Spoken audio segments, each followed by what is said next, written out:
नमस्कार मित्रों उम्र कितनी होनी चाहिए किसी को पता नहीं है, ये आपके बस में भी नहीं है। लेकिन ये ज़रूर है कि जब भी कभी किसी भी बच्चे को या बड़े को आशीर्वाद दिया जाता है तो कहा जाता है शतायु हो। या आप जीवेद शरदः शतम, आप 100 शरद कम से कम देखें और 100 बसंत के बसंत की ऋतुएं देखें। ऐसे ढेरों जो आशीर्वाद हैं ये बुज़ुर्ग लोग, ये बड़े लोग अपने बच्चों को, अपनी पीढ़ियों को देते हैं। लेकिन अब जीवेद शरदा शतम का क्या करें। स्वामी शिवानंद हमारे देश के एक सन्यासी हैं, बनारस में रहते हैं। उम्र है 126 साल। 126 साल की उम्र में उनसे जब पूछा जाता है कि आपकी इतनी दीर्घायु का राज क्या है, रहस्य क्या है, तो वो एक ही बात कहते हैं कि नो डिज़ायर, नो डिजीज़ और नो डिप्रेशन। तीनों चीज़ें, तीनों डी जो हैं, इनको मैंने अपनी शब्दकोश से खारिज किया हुआ है। और जब तीनों चीज़ें मेरे जीवन में नहीं हैं तो स्वाभाविक है कि मैं एक दीर्घायु होने का दम भर सकता हूँ। और मित्रों, विश्व स्वास्थ्य दिवस इन दिनों में मनाया भी जा रहा है दुनिया भर में, तो इसी लिहाज से उनको याद किया जा रहा है, स्वामी शिवानंद को, जो रोज़ाना रात को 9 बजे सो जाते हैं और सुबह 3 बजे उठने के साथ ही उनकी दिनचर्या शुरू हो जाती है। स्वामी शिवानंद ने कभी भी दोपहर को एक पल का भी विश्राम या नींद नहीं ली।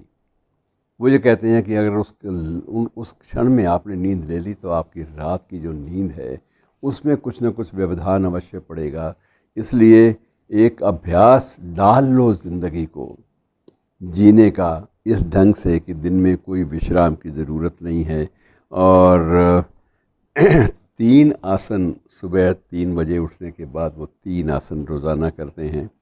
इसमें सर्वांगासन सबसे पहले होता है, जिसमें सभी अंगों का एक प्रकार से मिश्रित उनकी प्रक्रिया होती है। और उसके बाद पवन मुक्तासन के नाम से एक और आसन है, जिससे पेट की व्याधियां सारी की सारी दूर हो जाती हैं और गैस की समस्या उसमें नहीं होती। और तीसरा है वज्रासन। वज्रासन से कहते हैं कि भोजन के बाद इस आसन से खाना जो है वो आसानी से, उसके लिम्फ, उसका रस, उसका जो भी कुछ बनना होता है आसानी से बन जाता है। लेकिन मित्रों, अलग अलग स्कूल ऑफ थॉट हैं, अलग अलग नज़रिए हैं। कुछ लोग ये भी कहते हैं कि ज़िंदा रहने के लिए कुछ रोग भी पैदा करो, रोग पैदा कर ले कोई ज़िंदगी के वास्ते, सिर्फ सेहत के सहारे ज़िंदगी कटती नहीं। अलग अलग जाविये हैं, अलग अलग कोण हैं जीवन को देखने के। लेकिन दीर्घायु होना हमेशा सुखद भी होता है और कई बार ये होता है कि दुखद भी। मुझे अब भी याद है कि गांव में मेरे पड़ोस में एक बूढ़ा व्यक्ति, जिसके घर में त्रासियों की एक लंबी सूची थी, वो रोज़ सुबह मिट्टी से बनी हुई, मिट्टी के गारे से बनी हुई अपनी सीढ़ियों को एक एक करके पकड़ कर छत की ओर चला जाता और छत पर बैठकर ऊपर हाथ करके सिर्फ एक ही बात कहता, क्यों भाई भूल गए हो। तो एक प्रकार से ईश्वर को याद करता इस बहाने से कि तू तो मुझे भूल गया, इतने दुख दे के तुमने मुझे संसार से उठाया नहीं, बिल्कुल ही भूल गए तुम तो। बहुत, मैं तो तेरा हमेशा श्रद्धालु रहा हूँ, तुम्हें मैंने श्रद्धा सुमन अर्पित किए हैं, लेकिन तुम कैसे भूल गए। और वो गिला शिकवा ईश्वर से बिल्कुल बाकायदा करता है। और ये गिले शिकवे का सिलसिला मित्रों, मैं आपको एक और ऐसी दास्तान बता दूं कि मेरे पड़ोस में भी एक बुज़ुर्ग आदमी है। जब भी सुबह उठता हूँ मैं कोशिश करता हूँ कि उसके पैरों को हाथ लगा लूँ। उम्र 96 साल। और मुझसे बाकायदा वो उर्दू का अखबार मांगते हैं, कहते हैं मैं अंग्रेज़ी भी जानता हूँ, मैं ऑफिसर रहा हूँ, सेना में रहा हूँ, लेकिन मुझे उर्दू के अखबार के बिना चैन नहीं आता, सुख नहीं मिलता। इसलिए उर्दू का अखबार आया है तो मुझे दे दो। मैं बड़े चाव से सबसे पहला काम ये करता हूँ कि उर्दू का अखबार उनके उनके जो बरामदा है उसमें रख देता हूँ और बड़े चाव से वो आते हैं और उर्दू का अखबार ले जाते हैं। और अक्सर उनके सारा दिन उनके मुख से एक ही बात निकलती है, ओके ओके। अब कई बार मैं उनसे एक बार पूछ भी बैठा, ये ओके का मतलब क्या है, या आप क्यों ओके का सारा दिन। तो कहते हैं मैं ओके कहने की मतलब ये है कि मैं उसका शुक्रगुज़ार हूँ, तुमने जो करना था कर लिया। तुमने जो करना था कर लिया, मुझे तेरे से कोई शिकायत नहीं है। मेरे ओके का तात्पर्य यही है कि मैं ईश्वर को बता देता हूँ, यार तुमने जो करना था कर लिया मेरे साथ, मैं ओके ही कहता हूँ, मैं उसे स्वीकार करता हूँ। तो ये एक स्वीकृति है एक तरह की जीवन के विषय में।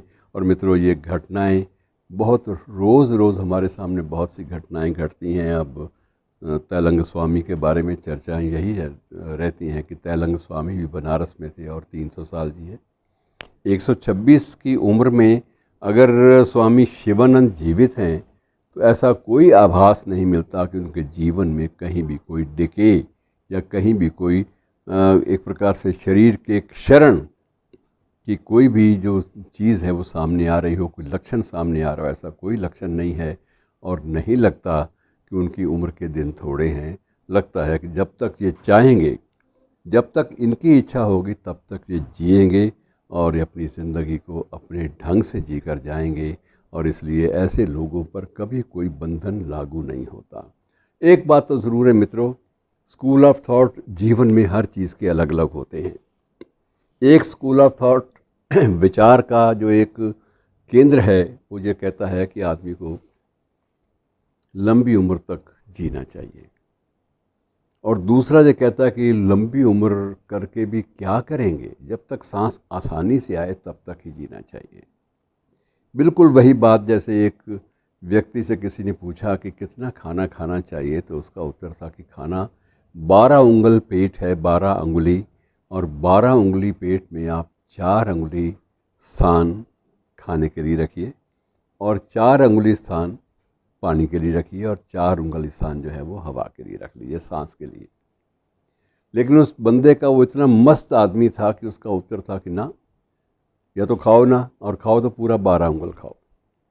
इसलिए कि पानी का क्या है भाई, पानी तो बीच में रिस रिस कर नीचे चला जाएगा और वो निकल जाएगा। रही बात सांस की, आया आया ना आया क्या फ़र्क पड़ता है। तो एक जीवन के बारे में अलग अलग नज़रिया, अलग अलग दृष्टिकोण होता है मित्रों।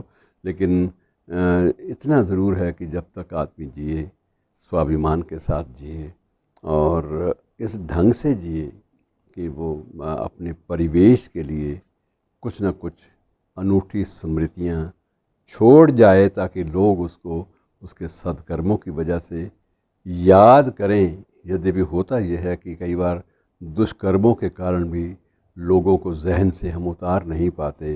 अब ऐसे भी उदाहरण इतिहास में मिलते हैं। लेकिन सत्कर्मों वाले ये है कि उनको सुबह उठ के भी याद किया जाता है, उनको अदरवाइज़ भी याद कर लिया जाता है। कामना की जाती है अगर वैसी ज़िंदगी नसीब हो जाए तो और क्या चाहिए। शुक्रिया दोस्तों।